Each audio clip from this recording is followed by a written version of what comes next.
Hello guys, welcome back to my YouTube channel Sunaina Rahul blog. तो आपका स्वागत है मेरे एक और नए ब्लॉग में। तो यहाँ पर मैं कर रही हूँ सफाई। मायके से आने के बाद रूम इतना गंदा था कि मुझे फिर सफाई शुरू ही करनी पड़ी। पहले तो मैं सोच रही थी कि मैं आज नहीं करती हूँ, 2-3 दिन बाद कर लूँगी, पर इतनी गंदगी देखने के बाद मेरा मन नहीं किया कि मैं छोड़ूं। तो मैंने सोचा ठीक है, कर लेती हूँ। एक तो आरांश छोटा है तो थोड़ा ये सब चीज़ें करने में सोचना पड़ता है, पर मैंने कहा ठीक है, आरांश वो तो कोई ना कोई थोड़ा बहुत देख ही लेगा, तो तब तक क्यों ना मैं सफाई कर लूँ। और यहाँ पे मैंने सफाई शुरू कर दी है। जो भी कबर्ड में रखने का सामान है, ड्रेसिंग में रखने का सामान है, मैं उसमें साथ ही साथ रखती जा रही हूँ। क्योंकि क्या होता है ना कि अगर एक साथ एक जगह सामान इकट्ठा कर लो ना तो बड़ी कन्फ्यूज़न हो जाती है। मतलब समझ नहीं आता कौन सा सामान रखना कहाँ है। तो साथ के साथ में रखते जाओ ना तो वो बहुत अच्छे से मैनेज हो जाता है। तो वही मैं यहाँ पर कर रही हूँ। साथ के साथ में सारा सामान जो ड्रेसिंग में रखना है वो सब सेट करती जा रही हूँ। और यहाँ पर मैं अलमारी को अच्छे से पोंछ लूँगी। एक्चुअली इसमें क्या है ना, कबर्ड लगनी है, बट वो हो ही नहीं पा रहा है। कभी कुछ हो जाता है। तो फैमिलीज़ में लगा ही रहता है हर चीज़ें, तो कब होंगी ये हमें भी नहीं पता होता। तो चलो, जब भी होंगी कोई बात नहीं है, तब तक ऐसे ही चल रहा है। तो यहाँ पे मैं लगा दूँगी न्यूज़पेपर। न्यूज़पेपर इसलिए भी लगाती हूँ क्योंकि जो भी डस्ट होती है ना वो चिपकती नहीं है। जैसे आप न्यूज़पेपर नहीं लगाओगे ना तो वो डस्ट है ना, जैसे आपने पोंछी है तो साथ की साथ में ही चिपक जाएगी। तो इसलिए अगर आप न्यूज़पेपर बिछा दोगे, या फिर न्यूज़पेपर की जगह बहुत सारे कलर्ड पेपर भी आते हैं, वो भी आप बिछा सकते हो। बट मेरे पास इस टाइम नहीं थे, तो फिर मेरे पास न्यूज़पेपर भी नहीं थे। मैं मेरी नीचे रहने वाली रेंट पे आंटी से लेकर आई थी, जो मेरे रेंट पे रहती हैं नीचे घर में, उनसे लेकर आई थी। तो यहाँ पर मेरी सफाई तो ज़ोर शोर से चल रही है। एक तो अकेले करो, एक तो मेरा सीज़र हुआ है, तो पता नहीं क्यों सीज़र के बाद इतनी कमज़ोरी महसूस होती है ना कि कोई भी काम करने जाती हूँ ना तो मतलब बहुत ज़्यादा वीकनेस सी होने लगती है। पता नहीं क्यों ऐसा होता है। अगर जिसके भी सिजेरियन हुआ है, अगर वो मेरा ब्लॉग देखे तो प्लीज़ मुझे कमेंट करना, उनके साथ भी ऐसा होता है क्या? मुझे तो बहुत ज़्यादा वीकनेस होती है। काफ़ी लोग बोलते हैं सिजेरियन अच्छा होता है, और काफ़ी लोग बोलते हैं कि नॉर्मल अच्छा होता है। बट मैंने ट्राई नॉर्मल का किया था, बट अनफॉर्चुनेटली सीज़र हो गया। चलो कोई नहीं, अब जो किस्मत में लिखा होता है वो तो नहीं बदल सकते ना यार। जो कुछ भी लिखा है वो भगवान ने पहले ही प्लान करके रखा है। हम कितनी भी प्लानिंग कर लें, नहीं होता। होता वही है जो भगवान जी चाहते हैं। तो यहाँ मेरी सफाई चल रही है। इसी बीच पता नहीं मम्मी बोल रही थी कि आरांश रोने लगा है, तो मैं बस ये थोड़ा सा और सामान अपने ड्रेसिंग में रखूँगी। उसके बाद मैं आरांश को जाऊँगी दूध पिलाने के लिए। यही रहता है यार प्रॉब्लम, कि आप छोटे बच्चों के साथ जब भी काम करते हो ना तो कहीं उनको भूख लगी है, कभी उनको कुछ।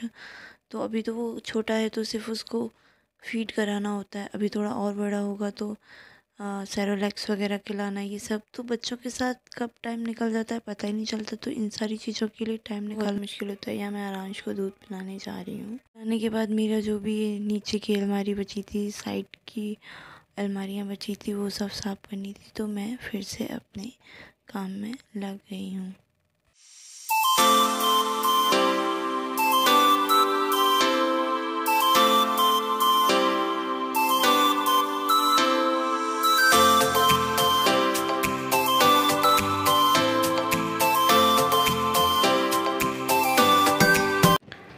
बच्चे होने के बाद ना यार, मतलब इतने काम बढ़ जाते हैं ना, बहुत सारे काम बढ़ जाते हैं। अब समझ ही नहीं आता कि काम कहाँ से शुरू कहाँ ख़त्म करें। मुझे कभी कभी लगता है मेरी पहले की लाइफ ज़्यादा बेटर थी, बट जब मैं अपनी बेबी को देखती हूँ, आरांश को देखती हूँ, तो फिर सोचती हूँ नहीं नहीं, मतलब बच्चा होना भी एक गॉड ब्लेसिंग है। कि मतलब आपके पास बच्चा, कई लोग हैं जिनके पास बच्चा भी नहीं है, तो 4 साल बाद ही है, पर मेरे नसीब में वो खुशी हुई। और मैं खुश हूँ, ऐसा नहीं है कि मैं खुश नहीं हूँ, खुश हूँ। पर कभी कभी होता है ना, आप इरिटेट हो जाते हो, फ्रस्ट्रेट हो जाते हो, क्योंकि काम का प्रेशर, ये सब चीज़ें, तो थोड़ा सा फ्रस्ट्रेशन होता ही है। बट क्या कर सकते हैं यार, मतलब ठीक है, दोनों काम मैनेज करने ही पड़ते हैं। शुरुआत में लगता है, पर धीरे धीरे, अभी क्या है ना, मैं यहाँ आई हूँ तो थोड़ा सा अभी एडजस्ट करने में थोड़ा सा टाइम लगेगा, बट धीरे धीरे ना सारी चीज़ें एडजस्ट भी हो जाती है, सब मैनेज हो जाता है और सब सही से होने भी लगता है। तो ये सब शुरुआत की दिक्कतें हैं, बाकी तो फिर हो ही जाता है। और यहाँ पर मैंने अपना ये सामान भी सेट कर दिया है। बाय द वे, इसकी जो क्लिप थी जिसमें मेरे हस्बैंड ने सामान को रख रहे थे, वो मेरे हस्बैंड ने कटवा दी कि नहीं नहीं, उस मेरे को मत ले। मैंने कहा क्यों, क्या हुआ? कह रहे नहीं नहीं मुझे मत ले। तो फिर मैंने ठीक है वो कट कर दी। बस अब मेरी ये 2 और छोटी छोटी अलमारियाँ रह गई हैं। उसके बाद मुझे किचन में जाना है, किचन का भी काम करना है, खाना आना बनाना है। तो बस अब ये भी मैं फटाफट से कर लेती हूँ।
तो यहाँ पर हो गई मेरी दोनों अलमारियाँ साफ़। उसके बाद आ गई हूँ मैं बेड साफ़ करने के लिए, क्योंकि ये भी ज़रूरी है, बेड भी साफ़ करना है।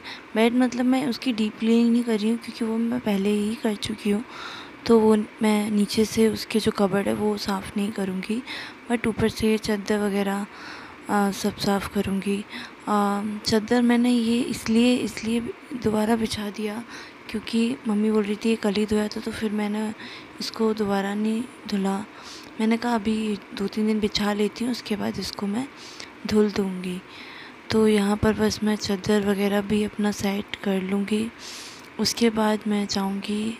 और यहाँ पर देखना, पता नहीं कैसे मेरी चैन में मेरा दुपट्टा फंस गया, तो मैं वही निकालने की कोशिश कर रही हूँ। इसके बाद मुझे इस रूम में झाड़ू भी लगाना है, फिर किचन में जाके खाना भी बनाना है, तो वो सब भी कर रहा है।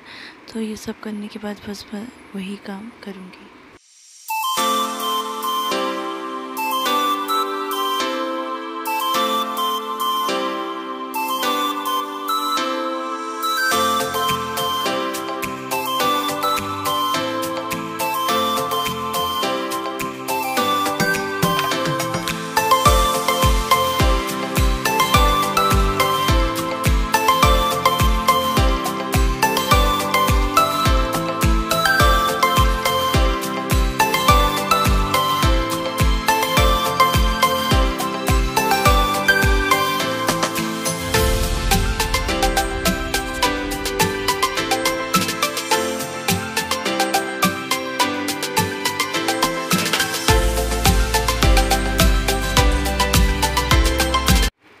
पे जब मैं झाड़ू मारने गई ना, तो मुझे यहाँ पे परफ्यूम दिखा ग्रीन कलर के बॉक्स में। मैं रात को यही सोच रही थी कि ये पता नहीं क्या ही चमक रहा है, बट फिर मैंने सोचा पता नहीं शायद मिरर वगैरह होगा। बट सुबह जब मैं झाड़ू लगाने गई वहाँ पर, तो मुझे दिखा कि वहाँ पे ग्रीन कलर का कोई परफ्यूम रखा है। तो मैं उसको लेके आ गई, मैं कही उसे मैं ड्रेसिंग में रख दूँगी। और यहाँ पर मम्मी लेकर आई थी झाड़ू, तो मुझे उस झाड़ू से नहीं लगता, क्योंकि मैं जब भी उस झाड़ू को मारती हूँ तो वो टेढ़ा हो जाता है, कहीं कुछ हो जाता है। तो ये झाड़ू हालांकि बहुत कमज़ोर हो गया था, दूसरा झाड़ू मंगाना भी था, बट क्या कर सकते हैं, अभी इसी झाड़ू से काम चलाना पड़ेगा। और मैं इनको यही बोल रही थी कि झाड़ू लेकर आना है शाम को, पर ये लेकर नहीं आए थे और ये अपने एग्ज़ाम के लिए निकल गए थे। इनके एग्ज़ाम चल रहे हैं, इसलिए ये वहाँ भिंड चले गए थे एग्ज़ाम देने के लिए, और ये झाड़ू भी नहीं लेकर आए थे। तो फिर मैं इसी से काम चला रही थी। ठीक है, आज भी चला लेती हूँ, कल भी चला लेती हूँ, 2-3 दिन की बात है, उसके बाद तो ये आ जाएंगे और ले आएंगे। मम्मी क्या है कि रांझ की वजह से ज़्यादा बाहर जाती नहीं है, क्योंकि इसको भी देखना होता है। अगर मैं घर का काम कर रही हूँ तो फिर इसको देखना पड़ता है, तो इसलिए मम्मी नहीं जाती। मैं यहाँ इनसे डस्टबिन मांग रही हूँ कि मुझे डस्टबिन दे दो जिससे मैं ये कचरा भर लूँ। और ये पता नहीं क्यों इधर उधर घूम रहे। मैं बोल रही हूँ नहा लो, बट ये इधर ही उधर। यार सारे जेंट्स का पता नहीं कौन सी प्रॉब्लम होती है। आप सफाई कर रहे हो ना, इनको चक्कर मारनी होते हो। और मेरे साथ तो खासकर ये ज़रूरी है कि मैं जब भी पोंछा मारी होती हूँ ना, इनको निकलना ज़रूरी है। पूरा घर गंदा, मतलब साफ़ सफाई तो कुछ नहीं, गंदगी करने में नंबर 1 रहते हैं ये लोग। और इसके बाद मैं आ गई थी किचन में, झाड़ू वाड़ू मार के यहाँ पर मैं आटा लगा ले रही हूँ, क्योंकि सुबह नमकीन चावल बन गए थे। उसके बाद सब ने बोला कि नहीं हम लोग खाएंगे नहीं, इन्होंने बोला नहीं खाएंगे, तो फिर मैंने सोचा मैं थोड़े से अपने लिए पराठे और दादी के लिए रोटियां सेक लेती हूँ। और सब्ज़ी थी हमारे पास, सब्ज़ी हमारी बनी गई थी, तो इसलिए मैंने जल्दी से पराठे और रोटियां बनाना शुरू की, क्योंकि फिर आराम जग जाता है ना, तो फिर कोई भी काम नहीं करने देता। यहाँ पे हो गया था घी ख़त्म, तो मैं लेने गई मम्मी के रूम से घी। और यहाँ पे इसका ढक्कन इतना टाइट था, मेरे से खुल नहीं रहा था, पता नहीं मुझे लगा खुलेगा भी या नहीं, तो इसलिए मैं ट्राई कर रही थी खुल जाए, बट नहीं खुल रहा था। तो बस यहाँ पे घी का डिब्बा खुल गया था। उसके बाद मैं यहाँ बनाने लगी हूँ पराठे और रोटी।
यहाँ पे पराठे बनाते ही ऑलमोस्ट मेरे बन ही गए थे, तो आरांश रोने लगा, तो फिर मुझे वहाँ जाना पड़ा आरांश को दूध पिलाने के लिए। और यहाँ पे मैं ये सारा फर्नीचर जो भी है पोंछ लूँगी, अच्छे से साफ़ कर लूँगी, क्योंकि इन पे भी काफ़ी डस्ट हो रही थी, टीवी पर सब पे। तो मैं वो सब साफ़ कर लूँगी। क्योंकि देखिए सफाई रहती है ना रूम में तो एक अलग ही फ्रेशनेस सी लगती है। ना गंदगी होती है ना तो पता नहीं, मेरा तो ये है कि मुझे बहुत चिड़चिड़ी सी आती है। इसलिए मुझे जब भी टाइम मिलता है तो मैं साफ़ कर लेती हूँ। अब मैं वीडियो को यहीं पे एंड कर रही हूँ क्योंकि आरांश भी काफ़ी रो रहा था, मुझे काम भी बहुत पड़ा हुआ था तो वो नहीं शूट कर सकती। तो अगर मेरा वीडियो आपको अच्छा लगा तो प्लीज़ लाइक करें। Thanks for watching.